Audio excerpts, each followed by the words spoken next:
जय हिंद प्यारे बच्चों। देखिए प्यारे बच्चों, आज की इस वीडियो में हम लोग साइंस यानी विज्ञान के काफ़ी महत्वपूर्ण ऑब्जेक्टिव प्रश्न इस वीडियो में करेंगे, जो कि आपके मैट्रिक परीक्षा 2024 के लिए काफ़ी महत्वपूर्ण है। अगर वीडियो आपको पसंद आएगा तो लाइक करिएगा, चैनल पर नए हैं सब्सक्राइब कर लीजिए, क्योंकि इस तरह का महत्वपूर्ण वीडियो आपको हमेशा मिलता रहेगा। तो चलिए इस वीडियो को शुरू करते हैं। देखिए प्यारे बच्चों, सबसे पहला प्रश्न क्या है, कह रहा है साग सब्जियों को विघटित होकर कंपोस्ट बनना किस प्रकार का उदाहरण है। काफी महत्वपूर्ण प्रश्न प्यारे बच्चों, याद रखिएगा। ये ऊष्माक्षेपी अभिक्रिया है। ऑप्शन बी बिल्कुल से हो जाएगा, याद रखिएगा। प्रश्न जो है 2 को पढ़िए।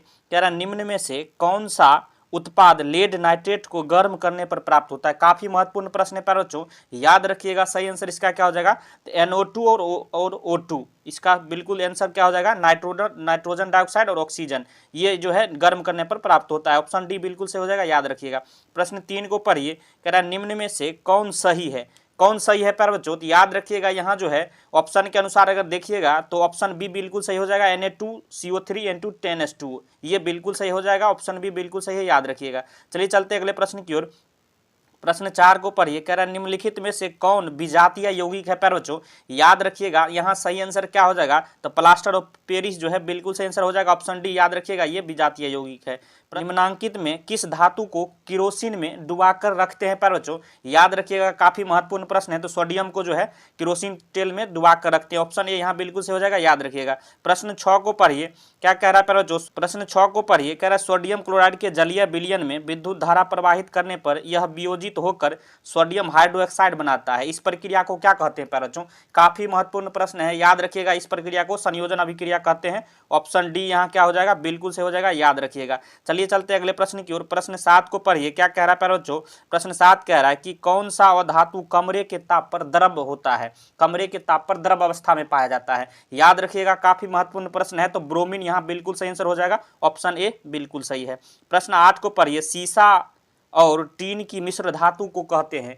सीसा और टीन की मिश्र धातु मतलब ये दोनों जो मिल के जो धातु बनता है उसे हम लोग मिश्र धातु बोलते हैं। उसको हम लोग क्या बोलते हैं, सीसा और टीन जिसमें मिला रहे। तो याद रखिएगा, सही आंसर इसका क्या हो जाएगा, तो सोल्डर बोलते हैं। ऑप्शन ए यहाँ बिल्कुल से हो जाएगा, याद रखिएगा। प्रश्न 9 को पढ़िए प्यारे, जो क्या कह रहा है, कह रहा है निम्नलिखित में से किसे चाकू से काटा जा सकता है। याद रखिएगा प्यारे बच्चों, सही आंसर क्या हो जाएगा, लिथियम को चाकू से काटा जा सकता है। ऑप्शन ए बिल्कुल सही हो जाएगा। प्रश्न 10 को पढ़िए। कह रहा है इथिलीन में कार्बन कार्बन के बीच 2 आबंध मौजूद है, जिनमें आपको ऑप्शन के अनुसार देखना। ऑप्शन ए कह रहा है कि 1 सिग्मा 1 पाई आबंध होता है, दोनों सिग्मा आबंध होता है, 2 पाई आबंध होता है, और ऑप्शन डी कह रहा है दोनों इलेक्ट्रोवैलेंट आबंध होता है। देखिए पर समझ लीजिए इस कॉन्सेप्ट को। इथिलीन का अनुसूत्र क्या होता है, तो इथिलीन का अनुसूत्र होता है C2H4 होता है। तो इसका संरचना सूत्र कैसे निकालेंगे, देखिए कार्बन 2 गो हो गया, उसके बाद जो हाइड्रोजन जो है इस तरह से लगाएंगे, इसका अनुसूत्र हाइड्रोजन 4 गो है, तो 4 गो हाइड्रोजन हो जाएगा। और उसके बाद देखिए अब यहाँ एक जो है बॉन्ड बना। अब देखिए कार्बन का संयोजकता कितना होता है, 4 होता है, तो 1 2 3 पूरा, तो इसलिए एक और बॉन्ड लगेगा। तो कार्बन कार्बन के बीच क्या हो, 2 गो आबंध हो गया। तो इसी में कह रहा है, सिर्फ इसमें आपको कह रहा है कार्बन कार्बन के बीच कितना सिग्मा कितना पाई हो जाएगा। तो जब डबल बॉन्ड रहता है तो 1 सिग्मा और 1 पाई होता है। तो याद रखिएगा यहाँ से आंसर इसका क्या हो जाएगा, 1 सिग्मा और 1 पाई आबंध हो गया। कॉन्सेप्ट समझ में आ गया। वीडियो पसंद आ रहा हो तो लाइक जरूर कर दीजिए। चलिए चलते अगले प्रश्न की ओर। प्रश्न 11 को पढ़िए। कह रहा है इथेन में कितने सहसंयोजक आबंध है प्यारे बच्चों, ये प्रश्न भी काफी महत्वपूर्ण है। तो देखिए इथेन का अनुसूत्र क्या होता है, तो याद रखिएगा C2H6 होता है। तो यहाँ जो है C2H6 का संरचना सूत्र कैसे बनेगा, तो कार्बन 2 गो होगा और हाइड्रोजन कितना हो जाएगा, तो हाइड्रोजन 6 गो। तो इस तरह से आपको संरचना सूत्र बना लेना है, हाइड्रोजन आपको लगा लेना है। इस तरह से देखिए संरचना सूत्र इसका बनेगा। तो यहाँ जो है बिल्कुल सही आंसर इसका निकाल लीजिए आप। देखिए सहसंयोजक आबंध आपसे पूछ रहा है, तो मतलब सिंगल बॉन्ड कितना है गिन के आप डायरेक्ट आंसर दे सकते थे। 1 2 3 4 5 6 7 यानी ऑप्शन डी बिल्कुल से हो जाएगा, याद रखिएगा। चलिए चलते हैं अगले प्रश्न की ओर। कह रहा है कि CnH2n+2 किसका समान सूत्र है प्यारे बच्चों, याद रखिएगा। काफी महत्वपूर्ण प्रश्न है। तो एल्केन का ये समान सूत्र है। ऑप्शन सी बिल्कुल से हो जाएगा, याद रखिएगा। प्रश्न जो है 13 को पढ़िए। नीलाथोथा यानी तुतिया का रासायनिक सूत्र क्या होता है प्यारे बच्चों, याद रखिएगा। ये भी काफी महत्वपूर्ण प्रश्न है। तो CuSO4 × 5s2 होता है। ऑप्शन बी बिल्कुल से हो जाएगा, याद रखिएगा। प्रश्न जो है 14 को पढ़िए। कह रहा आवर्त सारणी के उदग्र स्तंभों को क्या कहा जाता है, याद रखिएगा प्यारे बच्चों। काफी महत्वपूर्ण प्रश्न है। तो वर्ग कहा जाता है। ऑप्शन ए यहाँ बिल्कुल से हो जाएगा, याद रखिएगा। प्रश्न 15 को पढ़िए। कर आवर्त सारणी के प्रथम वर्ग के सदस्य हैं।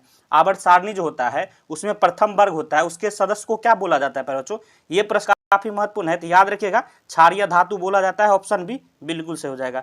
सोडियम कार्बोनेट का अणुसूत्र है, सोडियम कार्बोनेट का अणुसूत्र क्या होता है, याद रखिएगा काफी महत्वपूर्ण प्रश्न है, तो Na2CO3 होता है, ऑप्शन ए बिल्कुल से हो जाएगा, याद रखिएगा। प्रश्न 17 को पढ़िए, कह रहा है CHO क्रियाशील मूलक को क्या कहते हैं, CHO क्रियाशील मूलक को क्या कहा जाता है पर बच्चों, काफी महत्वपूर्ण प्रश्न है, याद रखिएगा एल्डिहाइड कहा जाता है, ऑप्शन बी बिल्कुल से हो जाएगा, याद रखिएगा।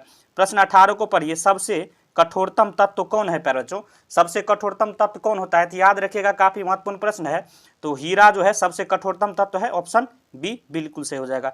प्रश्न 19 को पढ़िए, करा अक्रिय तत्व कौन है, अक्रिय तत्व कौन है प्यारे बच्चों, याद रखिएगा ऑप्शन के अनुसार यहाँ हीलियम हो जाएगा, ऑप्शन बी बिल्कुल सही हो जाएगा, हीलियम जो है अक्रिय तत्व है। चलिए चलते अगले प्रश्न की ओर। प्रश्न 20 को पढ़िए, आधुनिक आवर्त सारणी में तत्वों के वर्गीकरण का आधार क्या था, याद रखिएगा प्यारे बच्चों परमाणु संख्या पर आधारित था, ऑप्शन डी बिल्कुल से हो जाएगा, याद रखिएगा काफी महत्वपूर्ण प्रश्न है।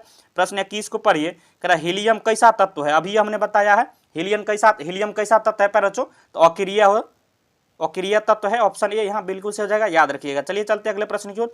प्रश्न 22 को पढ़िए, कह रहा है कौन सा अधातु विद्युत का सुचालक होता है प्यारे बच्चों, अधातु जो कौन होता है जो आपको विद्युत का सुचालक है, तो याद रखिएगा ग्रेफाइट बिल्कुल सही आंसर हो जाएगा, ऑप्शन बी बिल्कुल सही है, याद रखिएगा। चलिए चलते अगले प्रश्न की ओर। प्रश्न 23 को पढ़िए, कह रहा है आधुनिक आवर्त सारणी में कितने वर्ग हैं प्यारे बच्चों, कितने वर्ग होते हैं, तो याद रखिएगा काफी महत्वपूर्ण प्रश्न है, तो 18 वर्ग होते हैं और 7 आवर्त होते हैं, ऑप्शन डी बिल्कुल से हो जाएगा, याद रखिएगा।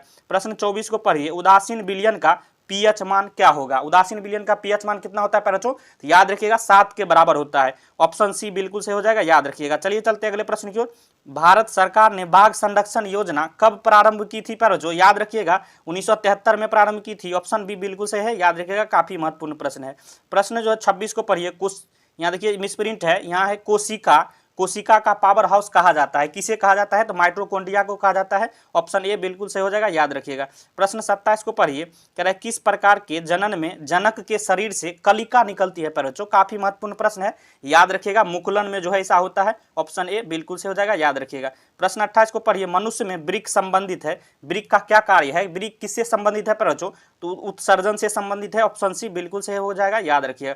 प्रश्न जो है प्रश्न 29 क्या हो जाएगा, यहाँ 59 मिसप्रिंट है, प्रश्न 29 कह रहा है स्वपोषी पोषण के लिए आवश्यक है, स्वपोषी पोषण के लिए क्या आवश्यक है, तो CO2 भी आवश्यक है, उसके बाद आगे जो है यहाँ क्लोरोफिल भी आवश्यक है, सूर्य प्रकाश भी आवश्यक है, यानी ऑप्शन डी बिल्कुल से हो जाएगा, सभी आवश्यक है। क्लियर है प्यारे बच्चों। चलिए चलते अगले प्रश्न की ओर।